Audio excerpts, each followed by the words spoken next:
Assalomu alaykum ahli guruhi, yaxshimisizlar? Mana agrovoloknani olib keldik. Bu agrovoloknani olmishligini oldim. Qalinni. Mana aka, ini 320. Mana shuni. Xo'sh. Mana shuni ochilsa o'rtasidan hozir ko'rsataman. Mana ochilsa 320 bo'ladi. Endi bizning parnigimni har bir seksiyasi eni 6 metrdan.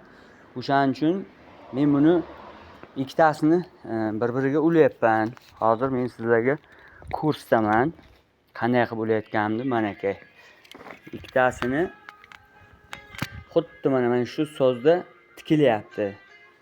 Mana hozir tikish jarayonini ham ko'rsataman. Mana 320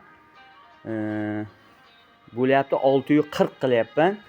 40 tepaga ko'tariladi. Hali uni ham ko'tarib o'rnatganimdan keyin, xullas to'shaganimdan keyin ham ko'rsataman.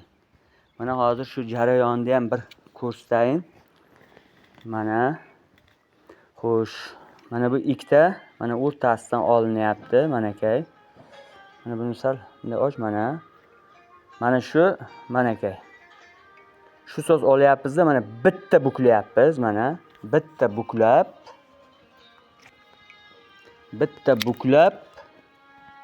mana bu stepler bilan mana uryapmiz. Mana mayda stepler, maydagina o'qi, 8 lik o'q bo'lsa juda yaxshi bo'ladi.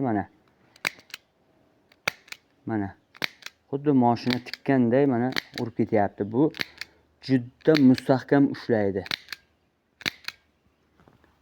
Klyonkani ham xuddi shunday qilib yamasalaring bo'ladi. Klyonkani daji mana shu tikkan joyidan, mana shu yerdan ochilib ham ketmaydi, tortgan vaqtingizga teshilib ham qolmaydi.